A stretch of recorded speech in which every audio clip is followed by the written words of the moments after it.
Troisième journée sur l'île de la Réunion. Après avoir découvert le marché du chaudron, la forêt primaire et le trou de fer, nous embarquons sur un Zodiac pour faire une balade en mer et profiter du soleil et des eaux, relativement calmes ce jour-là. À la vue de tout le monde. Il a sa gueule. Soit les plantages de coquelicots, soit les... Là-bas, c'est la pointe de Grand Fond et les Aiglettes, donc c'est la pointe la plus à l'ouest de la Réunion.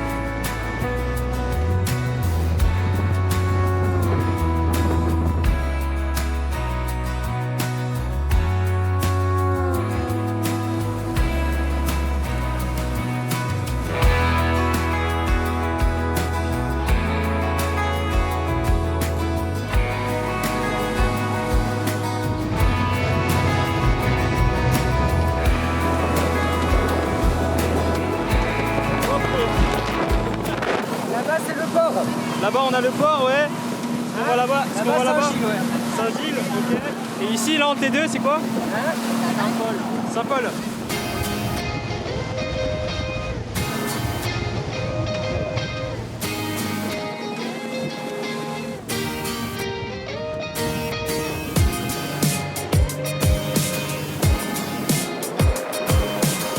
J'ai l'impression que tu sautes de 3 étages, tu sais, avec le bateau. D'un coup, c'est la chute libre.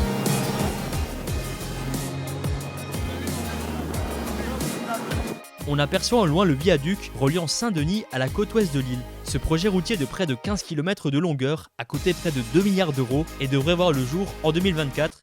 En fait, je trouve qu'on a un peu l'impression d'être sur un bateau de sauvetage, tu sais, avec une mer hyper agitée. C'est génial.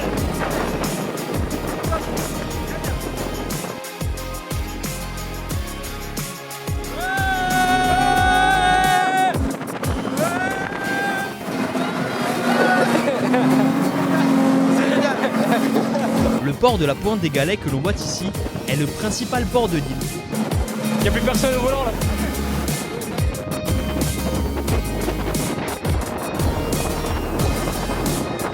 Et les plages, elles ont l'air bien désertes. Hein. Là, y a rien là.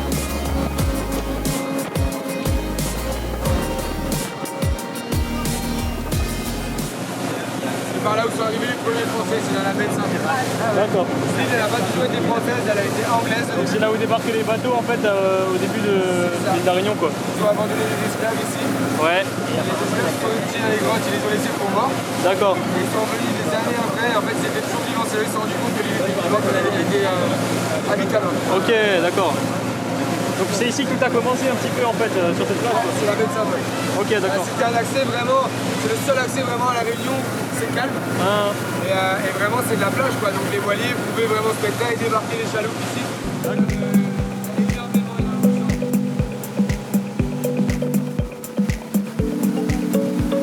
c'est vrai qu'au niveau construction ça paraît pas hyper... C'est pas très rassurant quoi. Disons quand tu roules dessus tu le sais pas mais si tu verrais ça... Je crois que je flipperais un peu maintenant, dorénavant quand j'y réfléchirai à 2 fois avant de passer sur cette route. Hein. Après une balade en mer de plus d'1 heure, nous arrivons dans une baie pour admirer le coucher de soleil sur l'île.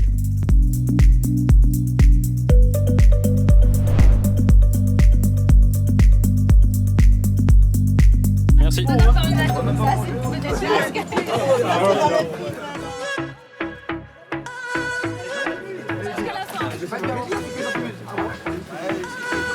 Qui veut du champagne?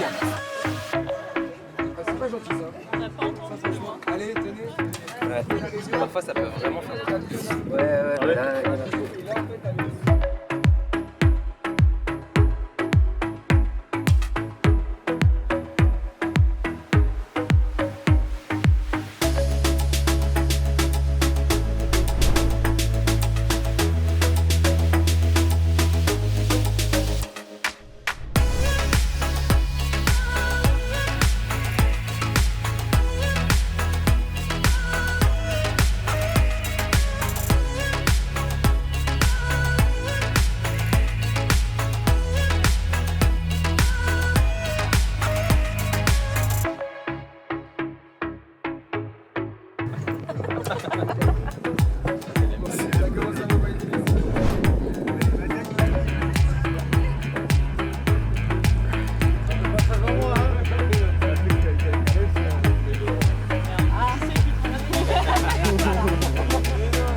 Et en plus, l'hiver, le soleil il se couche là-bas.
Notre virée en mer s'achève par le retour à Le Port, qui, comme son nom l'indique, est la plus grosse zone portuaire de l'île. Cette expérience, l'une des plus magiques de cette aventure, m'a permis de découvrir et admirer l'île depuis les eaux.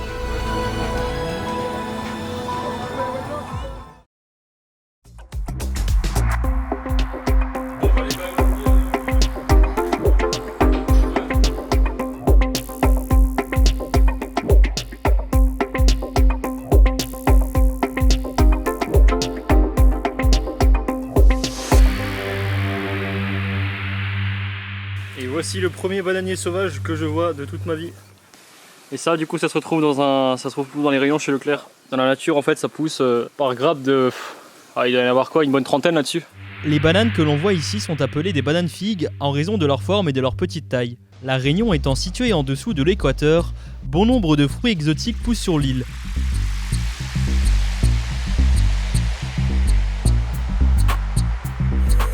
La zone dans laquelle je me trouve se nomme les Grands Bassins. Elle est protégée au patrimoine mondial de l'UNESCO. La cueillette de fruits et de plantes y est donc interdite.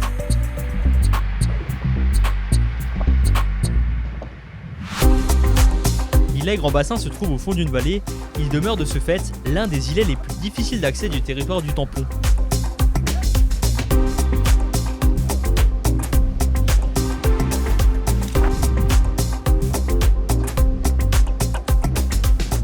Comme Mafat est dans les territoires les plus isolés de l'île, la population vit en totale adéquation avec la nature. La plupart des habitants vivent de leur culture et du tourisme, tout en étant ravitaillés régulièrement par hélicoptère.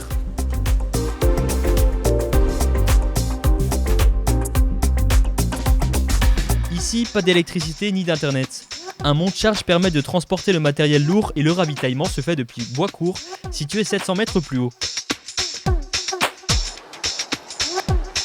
On arrive tout près de la cascade, ça y est, on y est presque.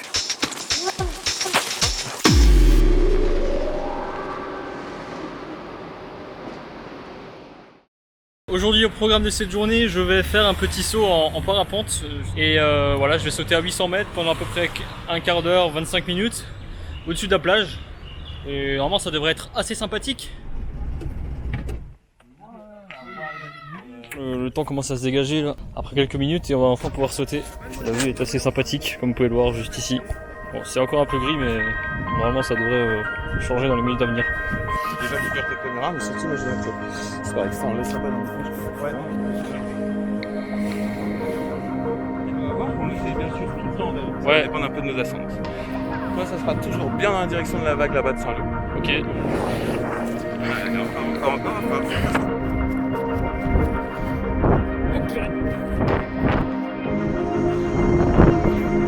C'est les bras derrière, Ouais, là ça va. Ça se dégage petit à petit, ouais. Bon, ce qui est bien, c'est qu'il y a du vent, quoi, donc ça va à petite vitesse, quoi. Pour l'instant, c'est des Je n'avais jusque-là jamais sauté en parapente et malgré le temps nuageux, j'ai pu sauter à 800 mètres au-dessus de la commune de Saint-Leu, connue pour son lagon et ses zones de baignade les plus attractives de l'île.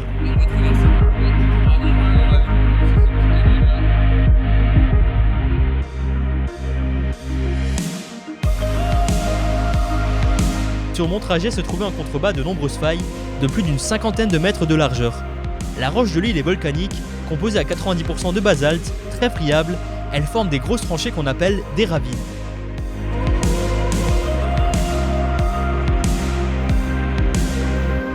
Là, ce qui est sympathique, moi, je trouve, c'est que c'est pas très haut, donc on a le temps de bien admirer et bien voir. Viens voir tout ce qui se passe en dessous. Voilà, c'est ça. Ouais. Voilà, t'as un petit temple qu'on appelle Malbar, sur ta droite ici. Ouais. C'est très coloré quand même, je trouve, vidéo, là, les différentes habitations par rapport à la métropole. Tout est uniforme. C'est tout en tôle de couleur quoi. Ouais, c'est ça. En parapente, la hauteur maximale autorisée se situe au niveau du plafond nuageux. Au-delà, l'espace aérien y est réservé aux avions, hélicoptères et autres véhicules volants motorisés. D'accord. L'altitude de vol pouvant être atteinte varie en fonction de la force et direction des vents. Les vents ascendants permettent de gagner de l'altitude et permettent de s'envoler grâce à la pression exercée sur la toile. Lorsqu'il pleut, ces ravines servent de lit de rivière et acheminent l'eau de pluie jusqu'à la mer. Ce sont de véritables gouttières terrestres, même lors de grosses retombées, en 24 heures, l'intégralité de l'eau est déversée naturellement dans la mer.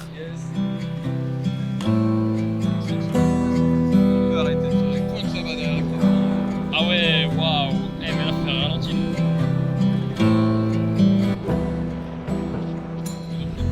Après une vingtaine de minutes de vol, j'arrive enfin au-dessus du lagon de Saint-Leu, sur lequel est prévu l'atterrissage. Ouais, c'est assez impressionnant. Ouais. On peut faire plaisir avec la vue ou alors t'as envie de te faire des sensations un peu fortes, on fait quelques gros virages, c'est comme tu veux. Ouais, on peut faire quelques virages.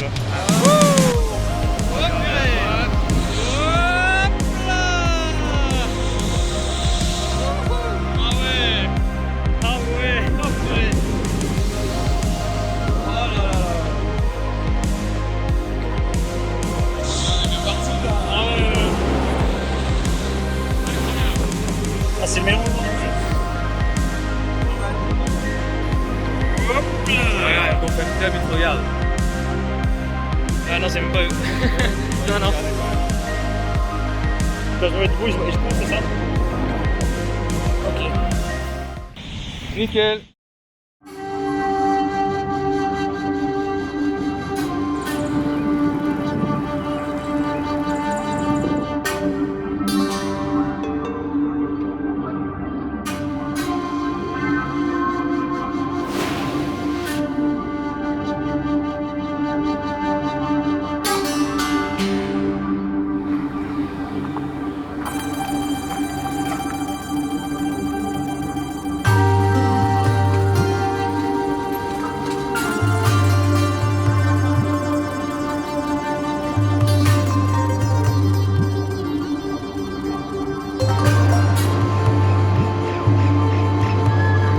Une dizaine de minutes de marche suffisent pour découvrir cet endroit insolite, relativement facile d'accès, situé au cœur de la commune Saint-Gilles.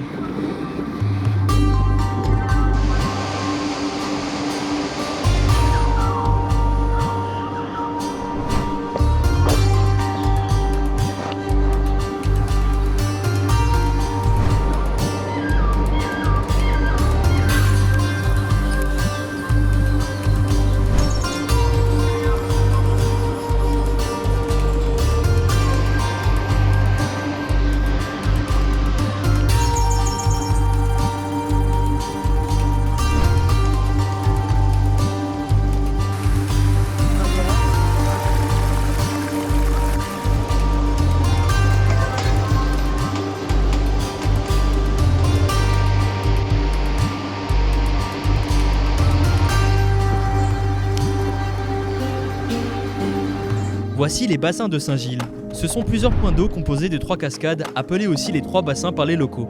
Ils sont situés dans le cours de la ravine Saint-Gilles, un fleuve se jetant dans l'océan Indien. Le charme de ce lieu réside dans sa tranquillité, malgré le fait que cette zone est très prisée des baigneurs toute l'année. Du plus petit et plus inaccessible, le bassin Malheur, au plus grand et plus lointain des bassins, la cascade des Aigrettes avec sa chute d'une vingtaine de mètres de haut, ou encore le bassin des Comorans, il y en a pour tous les goûts.